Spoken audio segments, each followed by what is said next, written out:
Hello, everybody. This is Carrie with the Unicorn Company podcast. So, today we're going to talk about a few different things. First of all, let's go ahead and hop right into the news.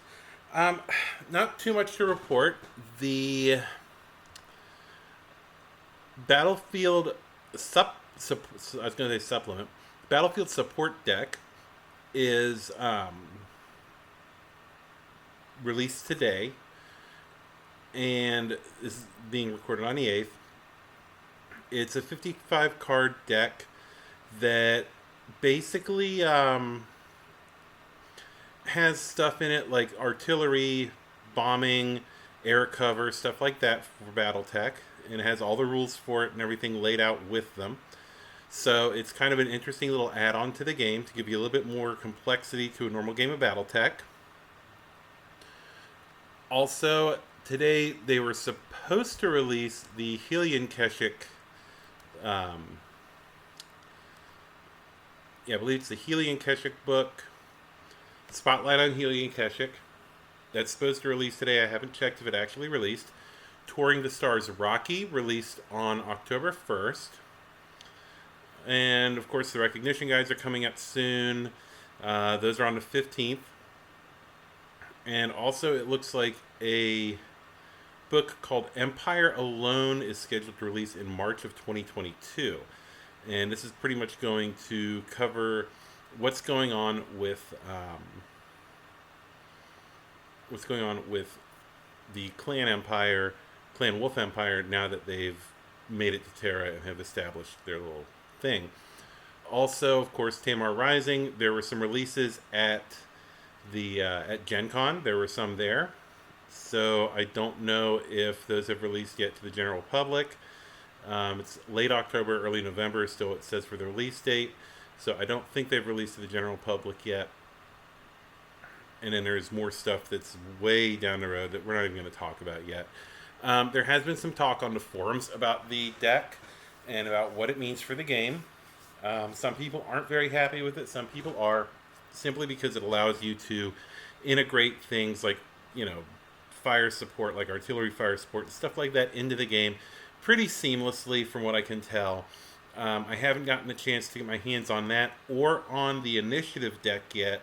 I wanted to see how both work because I've heard some interesting things about the initiative deck as well. So, that's really it for the news. There's not too much to cover on the news. So I want to go into our main topic, and of course, it being Cattober, we are going to talk about part of Clan Nova Cat, my favorite part of Clan Nova Cat. That would be G Galaxy. And let me go ahead and talk to you a little bit about G Galaxy here and why I like G Galaxy. So to understand G Galaxy, you also have to understand a little bit about Clan Nova Cat, a little bit about the group that makes up G Galaxy, which are actually a group from Clan Cloud Cobra called the Cloister. So, first, Clan Cloud Cobra. Clan Cloud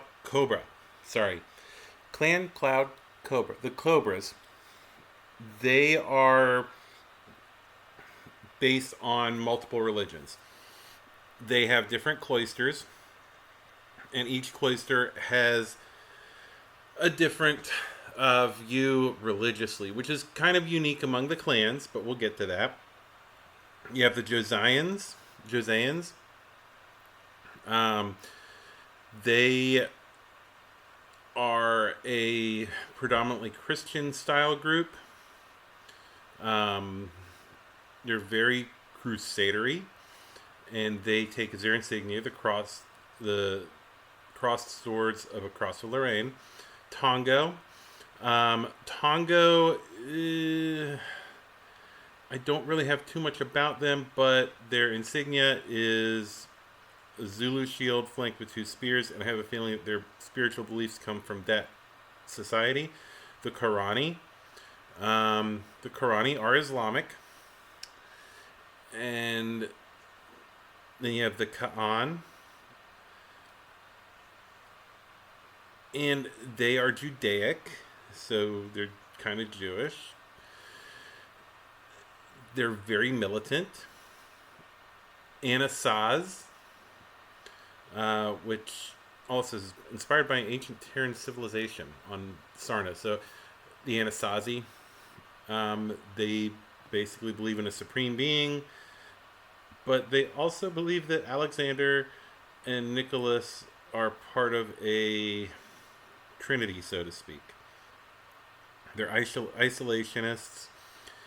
And then you have the Rosé, which it doesn't say too much about what their belief system is, but they're mystics. And this is where it gets interesting, because mystics are what Clan Nova Cat are all about. So they believe in a mysticism similar to the Nova Cats, and at a certain point, a good chunk of them just decided to up and leave the Cloud Cobras and join Clan Nova Cat in the Inner Sphere, with no blessing from their Khan, no blessing from anybody. They just up and did it, and of course it split their cloister in two, one part staying in the homeworlds, one part being with the Nova Cats. That's where we get to G Galaxy. So what do you do once you have a bunch of people who are kind of like you in your society, but they're not the same as you in your society? They, and it happens in every society. Like you have places that have heavily influenced from one thing or another. We have a whole military unit that up and leaves and comes to you and says, "Hi, we're here to play, to work with you because we have similar beliefs, but they're not quite the same." So they assigned them their own galaxy, which is G Galaxy, spelled X-I. I think I'm pronouncing it right. I hope I am. G Galaxy, we don't get too much about it during the Battle of Luthien during the Word of Lake Jihad. They decided that they were going to kill off the 42nd Shadow Division and did their best to do it. And they have, they have a history that goes, as far as what I can tell, we have information on them up until like the 3080s, and I'd have to check the 3145 source book, see if they're still alive by then. They might be, I don't know. I'm going to take a quick look and see, because that's kind of an interesting thing to think about. Have they survived all the way into the Dark Ages, into the destruction of Clan Nova Cat? Okay, so there's a pretty good case for the G Galaxy to survive all the way up to the almost destruction of Clan Nova Cat. I still have hope that maybe they'll be resurgent somehow. Because I like my Clan Nova Cats. They're kitty cats, and they mostly do camouflage except for Alpha Galaxy and G Galaxy. And judging by Kisho Nova Cat's paint job on his mech, which was something that was, let's see, 3147 is when they found the remains of his mech. The paint job on it is definitely a G Galaxy paint job. Additionally, what's interesting, so either G Galaxy and the paint jobs that they were using gained more influence through the clan, or G Galaxy still existed. And also what's interesting is on the nose of his Wendigo, he still has the Star League Nova Cat logo well after the dissolution of the Second Star League, which is kind of interesting. So, I don't know how that's going to work for the Nova Cats, what's left of them. But, yeah. And it's interesting to see that, he has, so there's still part of G Galaxy that probably existed up to the destruction and probably still exists floating around somewhere, maybe even in the Clan Protectorate now. I mean, I'm sure there are remnants of them in there, and God knows how that's all working out. But, you have G Galaxy, and they have these spectacular paint schemes. If I remember correctly, they all count as being distracting, which is interesting. But here's what I really like about G Galaxy. Mind you, they're mystics, and you can talk about witchy lesbians and all that stuff and whatever, because, hey, but G Galaxy's mechs are perfect canvases for pride flag colors. So That is what I've been using for my G Galaxy Mechs is Pride Flag colors, and they've been coming out spectacularly because the colors, like when they're just in bars against each other, okay. When you start to spray them through an airbrush with fades and stuff like that, then they take on a life of their own. The mechs that I've painted, almost a lot of them look like they've been through the thing where like people throw the paint balls or whatever it is in the air, the powder stuff up in the air, and they get it all over them, and they're all different colors. That's how these look, and they look amazing. So it lets me it in addition to Unicorn Company itself, which is pink and blue. I now have G Galaxy, which is just everything, and it's so awesome. And I love painting G Galaxy mechs.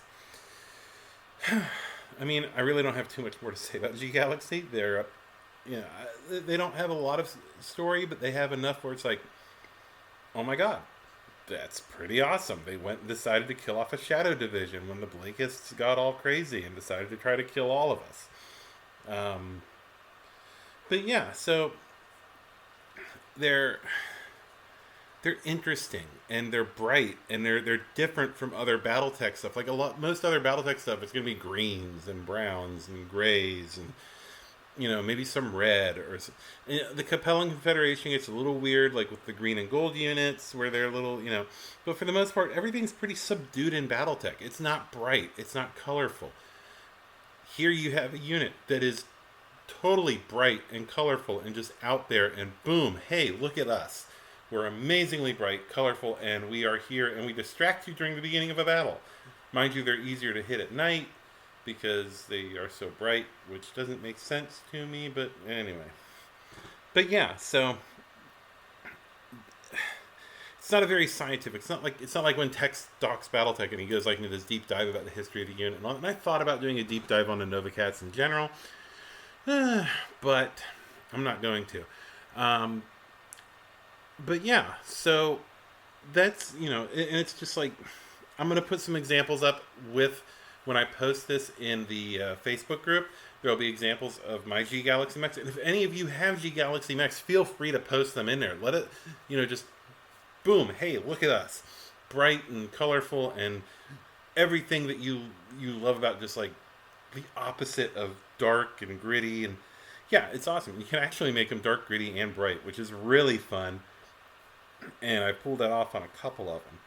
So next thing that we're going to pretty much cover, pretty much we're just going to go right into MekTek because we have a lot to cover in MekTek today. MekTek is about the Nova Cat.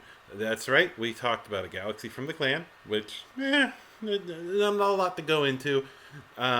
Really brightly colored ass kickers. And then we're going to talk about the Nova Cat, which is Clan Nova Cat's totem mech that you'll see. Alright, so as far as the Nova Cat, generally speaking, the Nova Cat, I remember when it came out, and I didn't really appreciate it at first. Over time, though, I have come to appreciate it greatly. Fluff-wise, or fiction-wise, it is a response to the defeat of Tukian, where the Clan Nova Cat Khan said, we had stuff and it really didn't do what we wanted it to do. But, this might have been like retconned with the new Tukian book. I haven't looked. But, that night gyre that Clan Jade Falcon has is pretty awesome. Let's just kind of make our own version of it. And they did. The Nova Cat is a 70-ton OmniMech. Excuse me. The Nova Cat is a 70-ton OmniMech. It has a decent number of double heat sinks for the design. Actually, let me go ahead and grab the full stats and I can go over all of that with you on the base chassis. So the base chassis is an endosteel structure and a 280 Fusion engine, which gives it a decent speed for a mech of its size. It's 4.6, or that would be 8 in Alpha Strike. 11 double heat sinks, one more than your standard 10 loadout. Don't know if that's really great. Armor, it has 13.5 tons, and pod space on this sucker. I don't have the pod space number. I don't like that. But yeah, so I mean, it's got a ton of criticals, a ton of. Okay, so it's got 38 tons of pod space with 40 empty criticals. This thing has a ton of room to put whatever you want in it. So, what does Clan Nova Cat do for their flagship mech? For the Prime variant, they went ahead and smacked in another 4 heat sinks and threw in 3 ER large lasers in one arm and 2 ER PPCs in the other, effectively making this a long-range snipery ouchie mech. No other way to put it. It's going to hit you at long range, it's going to hurt, and you're not going to be happy about it. The A has 4 ER large lasers with it. Oh, and I forgot. The primary battle value is 2530. So the A, like I said, it's 4 ER large lasers on a targeting computer. Very accurate. It's gonna be able to gun you down pretty good at range. Also has 4 jump jets, and once again, it's 25 double heat sinks. So nothing surprising there. For the most part, decent sniper. Has everything in the same range bracket. It's, yeah. This is a super easy mech to use. It makes 48 heat from firing its weapons, plus 2 from walking is 50, so it's heat neutral when you walk. Or no, it's running. Heat neutral when you run, you go up by 2 heat when you jump. It's super heat neutral, super easy to use. I would recommend this as a introduction to clan equipment for a new player. After that, you have the Nova Cat B, which is a fire support platform, rivaled only by what's the name of that thing again? The thing with all the Bane. That's right. Now this actually has 16 double heat sinks, which doesn't make sense. Has 16 double heat sinks, so something's wrong with the base chassis info I have. 6 LRM 15 launchers, 3 in each arm, and 2 torso-mounted ER medium lasers. So it can make 5, 10, 15... That's 30... 40 heat in a turn. It can dissipate 32, but theoretically you're standing still when you're firing all those LRMs, or you're not firing the ER mediums with them. Yeah. Ow. That's a lot of damage. It's a decent LRM boat. It has a battle value of 2492, and it's well deserved. So we get into the C, and the C is a mix of different things. It has an LB5X autocannon in the right arm, 2 large pulse lasers in the left arm, and 2 ultra autocannon 5s in the right arm. So it's an autocannon boat, a medium range-ish autocannon boat. 12 double heat sinks, nothing special there. Yeah, I don't know if I really like this one. I'm gonna be honest. It has a battle value of 1944, which kind of reflects the use of all the AC5s. Which, AC5s, they deserve an episode all their own one day because they suck. But it's not their fault. We'll talk about it later. After that, you get into the Delta variant. Delta of the Nova Cat is a heavy large laser in the left arm, an LB-10X in the left arm, 2 heavy large lasers in the right arm, and a targeting computer to try to make up for those heavy large lasers having the +1 modifier when they shoot. This thing has 20 double heat sinks, but it is... Okay, so to give you an idea of the inefficiency of a heavy large laser. It's a minus, or it's when you attack, you have an additional +1 to your attack target number. Plus, they produce 18 heat each. So this can dissipate 40 heat. So the most you can ever fire at one time without really screwing up your heat scale is 2 of them. I don't know why there's 3 heavy large lasers on it. I guess in theory, if you ripped one of the arms off this mech, it would still be deadly as hell, and you wouldn't want to fuck with it. Battle value on this is 2,084. Mainly because you can't really, like, you can't fire. Yeah, it just, the heat, yeah, it doesn't work. I don't know how else to say that. It just doesn't work. You'd melt yourself. And then we have the, yeah, I believe we have the E next. Yeah, it's just on the D. Yep, then we're on the E.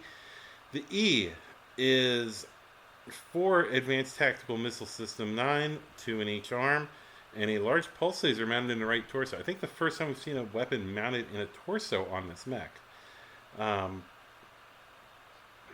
Has 15 double heat sinks, so it can dissipate 30 heat. And I think 12, 24, 30. Yeah, if you stand still and fire everything, you only go over by 4 heat. So it's an interesting mech. The Advanced Tactical Missile System, which in and of itself is also very interesting because it allows you to fire different munitions at different ranges. And this has 8 tons of ammunition, so you can carry 1 of each load and 1 extra. Yeah, that's pretty damn effective. I will give them that. I wouldn't want to deal with that in the dark alley because that's going to ruin your day. Yep, because that's going to be optimal for any range. Whew, that's scary actually. So then we get into the F variant. The F is a little interesting. By a little, I mean a lot. It has 2 large pulse lasers in its right arm, 3 medium pulse lasers in the left. Excuse me. An ECM suite, a targeting computer to help all these pulse lasers, as if they needed it. So yeah, now they're super accurate. And 6 improved jump jets.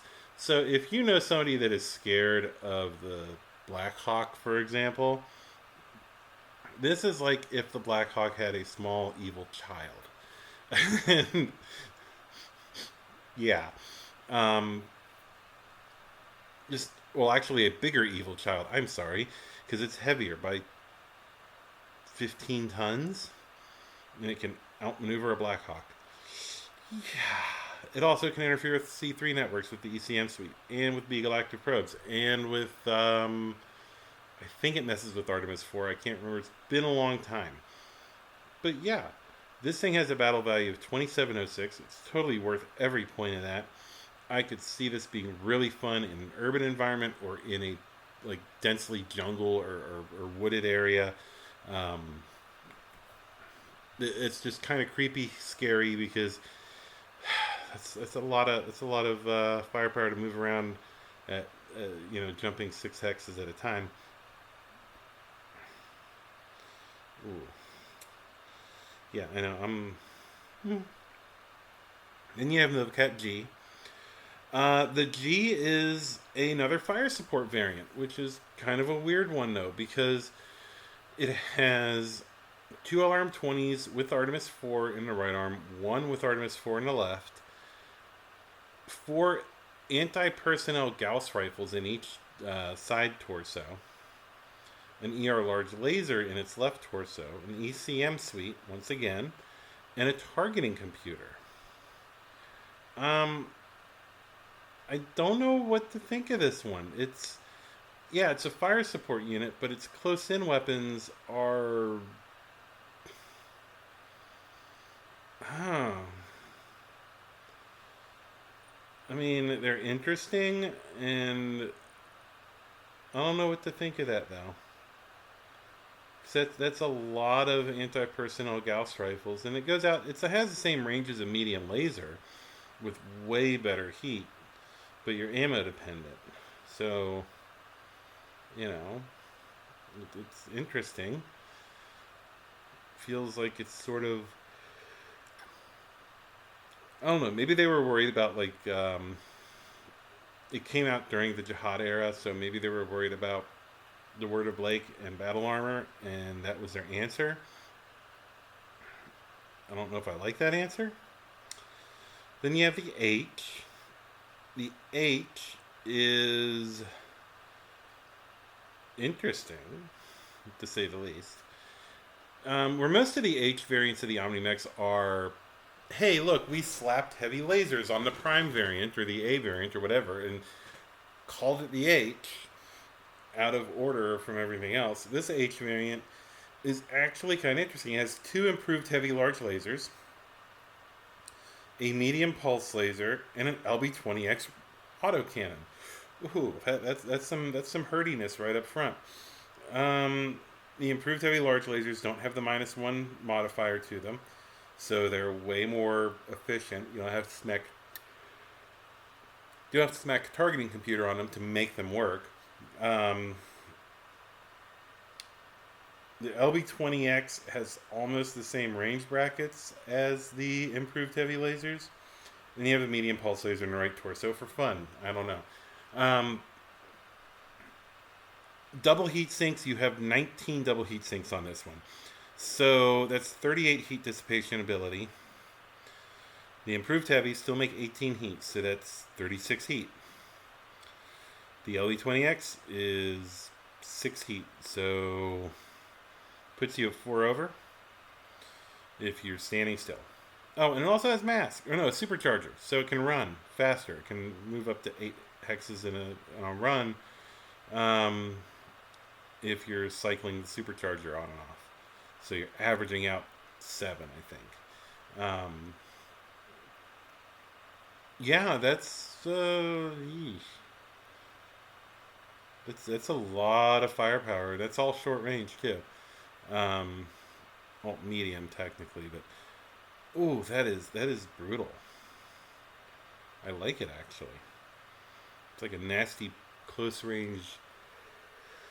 Yeah, I can get behind that. And then you have the eye. The eye is interesting.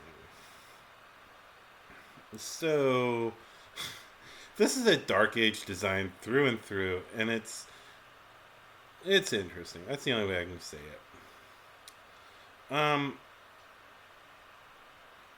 What you have here is a mix of inner sphere and clan technology. The inner sphere part are T-SEMPs, tight stream electromagnetic pulse weapons. In the left and right arm, pretty awesome. They can either make it harder for a unit to shoot at you, or they can actually just totally screw their day up. And yeah. So in each arm, it has the same loadout, which is kind of cool because I like the loadouts that are the same each arm. 2 medium pulse lasers, an improved heavy large laser, and a T-SEMP in each arm. So very standard loadout. The heavy large lasers make it hit like a brick on steroids. 18 heat each. 21 double heat sinks. 36 heat. 42 dissipation. You have 6 extra. Where it gets interesting is the T-SEMPs. T-SEMPs produce 10 heat a pop. But in theory, you could zap 2 mechs of T-SEMPs and fire an improved heavy large laser. Or if you're at short range for the T-SEMPs, you can fire the 4 medium pulse lasers and the 2 T-SEMPs and come out heat neutral. This is kind of scary from some viewpoints because of the simple fact that the T-SEMP weapon it shuts you down. It can shut you down. It can leave you sitting there on the battlefield completely vulnerable. On the other side of it, using this is maniacally funny, and it's almost like just watching the world burn. Battle value on this is 2918, and quite frankly, if I ever saw this on the battlefield, I would immediately go, oh my god, it needs to die. If I'm using it, though, I'm going to laugh hysterically as I shut people's necks down and everybody else dog piles on them. Yeah, that's right. No mercy for the guy who can't move. Just shoot him until he's down. I know, that's kind of wrong of me, but it's how Battletech works, actually. If you don't focus fire, then your opponent will, and they'll eat you alive. And that's a whole discussion about the clans and the honor system. And yeah, we're not going to go into that right now. But we could, but not right now. All right, so then we have the Alpha Strike stats for the Nova Cat. This is why I don't like doing OmniMechs on the back of a normal episode, simply because of how long an OmniMech takes to cover. But we're going to cover the OmniMech part with the Alpha Strike cards too, because it's actually a pretty awesome mech. First, the Nova Cat Prime, and some of these stats will not change on any of the mechs. If they do, I will let you know. The stats that should not change on any of these mechs are Type Battle Mech, Size 3, Target Move 1, Movement of 8, and Armor of 7, Structure of 4. Those stats, the only thing that should ever change is movement, and when it does, I will let you know. So starting with the Prime, has a short, medium, and long of 5. Has specials ENE, Omni, and Overheat long. Oh, it has an Overheat of 1. So effectively, if you want to ride the heat curve in Alpha Strike, this is a 666. Yep, this is the mark of the beast. It is the Nova Cat. It is come for your soul. Has a point value of 44 points. Overall, pretty good. And it's a sniper. Pretty good mech. Not the best out there, not the worst. Yeah, it's an interesting little machine, though. I like it. I think it's fun to play with. So then we have the A, and the A is once again a 555 mech. Point value is 43. Specials are Energy, and Omni has no overheat value. Literally, you're paying 1 less point to drop the overheat. No big thing there. It's actually like, if you want a Nova Cat Prime but you can't quite afford it, you can drop it by a point and get the Nova Cat A. Nova Cat B is, wow, this seems to be a theme. 53 points. Short, medium, and long are 6. Overheat is 1, so this can push up to 7 in each range bracket.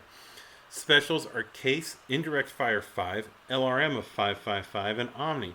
This is a support monster. You sit it in the backfield, you let it rain down indirect fire on your opponent, and if they do make the mistake of coming around the corner to try to confront this thing, it zaps them like the giant bug zapper that it is. I like it. I don't know if I really want to use it that often because I'm not a big slow support mech person. Although I'm taking 2 of these in a thing. Yeah. Well, not this particular variant, but 2 Nova Cats because kitties. Anyway, then we get into some of the odder stuff. We have the Nova Cat C, 42 points, sniper. Short is 4, medium and long is 5. No overheat value, has Case, flak of 0 asterisk all the way through, and Omni. It's kind of weird. It's a weird sniper. I don't know if the flak's super useful because if you miss by 2, then you get to roll a die to see if you do a damage. Yeah. I would just stick with the Prime and call it a day for that. But once again, it's point savings if you need to save points. Then we have the Nova Cat D, which is a brawler, 40 points. Short and medium are 5, long is 1, overheat is 1. Has Case, flak 111, and Omni. Not as good of a sniper as the previous one we just looked at, but better as anti-aircraft roll. Also, it's the cheaper Nova Cat Prime with a special ability. I don't know how else to put it. There's not much. The Nova Cat does not have a lot of variation in Alpha Strike. I'll admit that right now. It's yeah. And then we get to big bashy boy here. The Nova Cat E, 50 points. Short of 9. owl. Medium of 7, more owl, and long of 4. Specials are case and omni. This is a sledgehammer. This is nothing more than a sledgehammer. You beat people with it. You just point it at a thing and bash it until either it dies or the target dies. And hopefully, for your sake, it's the target, because this is an expensive asset on the field. Next up, there's the Nova Cat F, which is once again a interesting variant. It's a 44-point variant. It has a move of 8 and jump 12. Short 5, medium 5, long 3. Specials are ECM, ENE, Omni, and Jump Strong 1. So this is an interesting variant, because if you want, like I said, it's like a Black Hawk on roids. If you want to be able to mess with the opponent, you can jump up to 12 inches on the table. Not only do you mess with your opponent the moment you do this, but because you've now jumped 12 inches and you have Jump Strong 1, your target move is 1. You get 1 for Jump Strong, Jump S, Jump Strong, and then you get 1 for jumping. So you now have a target move of 3, and you're a heavy mech. With decent armor. Yeah. I mean, yeah, it's going to be harder for you to shoot people, but it's harder for them to shoot you too. This is an interesting little back pocket thing to have around. Then we get into the G. G-Wally. Let's see. So the G, it is a 58-point missile boat. Short 7, medium 7, long 6, overheat of 2. So this thing can do some nasty damage at short and medium range. Specials are case, ECM, indirect fire of 5, and Omni. It's kind of like the other variant with the indirect fire ability, but it doesn't have the LRM ability. It's in all honesty though, if you're going into tournament play, this is the better of the two variants, simply because the LRM ability is sort of wasted. Because a lot of places don't allow you to use special munitions, so it's not like you can use swarm or you can use semi-guided or any of that. Yeah. And then we have the H. The H, super straightforward, 45 points. Move is 10 inches, so target move is 2 now. Base 2. You don't jump. Yeah. Short and medium are 5. No long range ability. Overheat of 1. Specials are case, flak 1-1-0, and Omni. A decent short range brawler. It's a skirmisher. It's the role that it has. It's good for what it does. Then you have what has to be my favorite Nova Cat variant to take to a tournament. The Nova Cat I. A lot of places will say no experimental tech. This is a rules level advanced machine. Yeah. Yeah. Short, point value of 47. Short is 4, medium 4, long is 0. Overheat is 3 if you decide you really want to fry yourself and the opponent at the same time, like if you're about to die. Specials are case, Omni, and T-Semp of 2, which means you can actually T-Semp 2 separate mechs or targets, although preferably they be mechs, in the same turn, possibly shutting 2 enemies down. And I'd have to reread the rules, but the way I understand it, unless they've changed it, T-Semp takes place outside of the firing order. It's kind of one of those weird little things that it's not an attack like a weapons attack, but it's not it's its own thing. So it's in this weird limbo-y spot, but it's really awesome. And even if you don't shut the enemy down, if you hit them, they will at least have a +1 to hit you the next turn, because you've screwed with their firing systems and all that. Which, awesome. Yes, I love that. So that is the Nova Cat, as much as I can go into it without doing an entire 45-minute episode about the Nova Cat itself, which I think we're 5 minutes away from that anyway. So that has been this week's MekTek, brought to you by Miffed Kitty Miniatures. or Miffed Kitty Minis. And yeah, this whole episode, I really hope you liked it. I next episode, I'm gonna talk about 3D printing and the impact on the game because it needs to be talked about. Some of my personal experiences have shaped my opinion on this, and I just want to bring that into the field and be like, hey, look, this is how I feel about it. This is where I see things going, and I think I have a solution. But I doubt game companies are going to listen because, game companies. So anyway, y'all have a great day, great evening, great whatever it is where you are. This is Carrie signing off.